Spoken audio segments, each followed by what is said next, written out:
Alright, week one of the spooky season part of the weekly movie dice roll, season 2, is gone and done.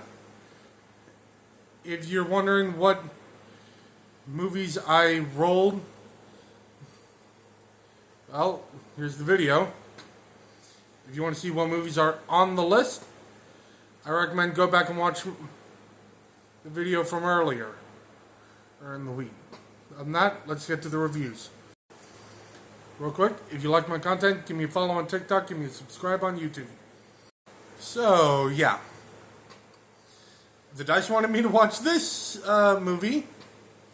Literally just had it on the list, so I had some bad movies. I gotta say,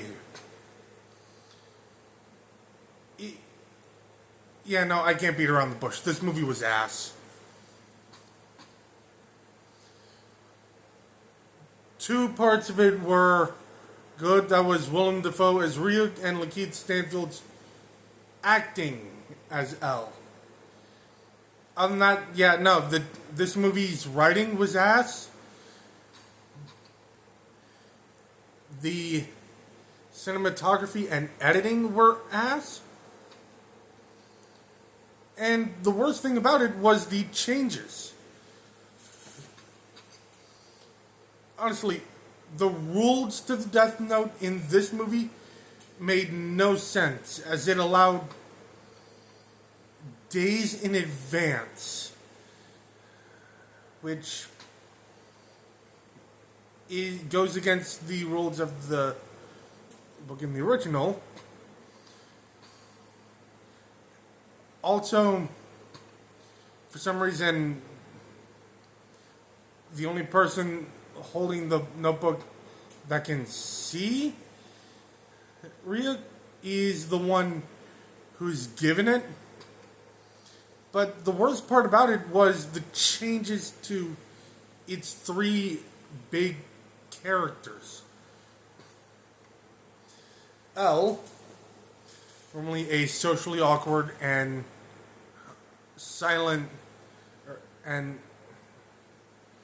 isolated weirdo, was a very emotional crybaby that lost the trust of everyone instantly.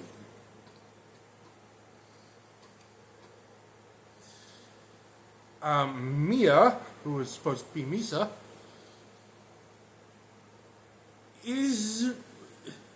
she's essentially taking the role that Light is supposed to have in the anime and being manipulative to the point where she's the nut job.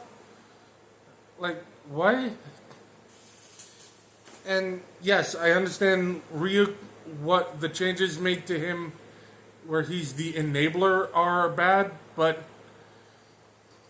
the worst offender in terms of character change is its main fucking character, like Turner.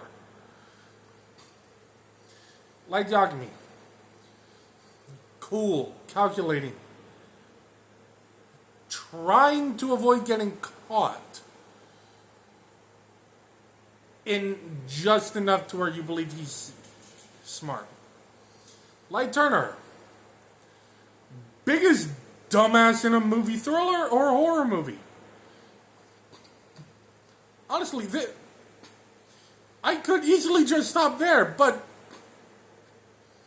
this dude does not hide the notebook in public. He does not talk quietly in public. This man blabs about this shit to Mia, L, and his dad. I swear, the bad guy or good guy wins because the plot says so is one of the most annoying tropes I've ever seen in film and TV. And he is one of the biggest offenders because every single decision he makes very easily should have gotten him caught immediately. But again, the character changes. Poor writing, poor editing, poor acting from most of the cast, again, save for Lakeith Stanfield and Willem Dafoe. And what the fuck were those music choices? Yeah, no.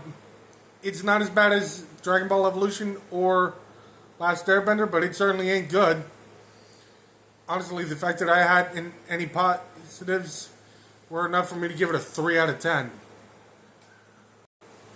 And now, for a movie on the exact opposite side of the quality spectrum. I'm not gonna lie, I didn't put the other two on my list for dice rolls because I don't think it would make sense to watch them out of order because the dice said so.